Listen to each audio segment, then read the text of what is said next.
वजह है कि हम फैट की तरफ निकलते हैं, जबकि हम एक्सरसाइज भी कर रहे हो। आजकल हर शख्स ये चाहता है कि मैं जिम से बचूं और जिम को प्रॉपर मेंटेन करने से बचूं, स्मार्ट रहना पसंद करता है, लेकिन वो फिर भी मोटापे की तरफ जाता है। तो इसमें सबसे पहली जो वजह है वो है हमारी ग़िज़ा का इस्तेमाल करना, नामुनासिब ग़िज़ा का इस्तेमाल।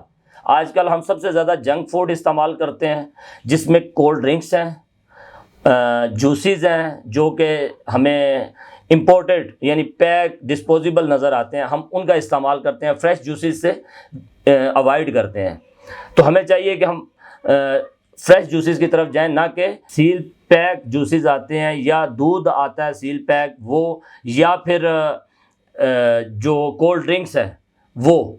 इन सब से हमने अपने आप को बचाना है, क्योंकि ये हमारे फंडस को भी बढ़ाती हैं कोल्ड ड्रिंक्स और ये जूसेस वगैरह, और हमारे फैट को तो डेफिनेटली बढ़ाएंगी जब इन्होंने इसके साथ जंक फूड दीगर बहुत सारी हम बाहर से जो है चिकनाई इस्तेमाल करते हैं, जिसमें हम ऑयल जो इस्तेमाल करते हैं कुकिंग ऑयल वो इस्तेमाल हो गया।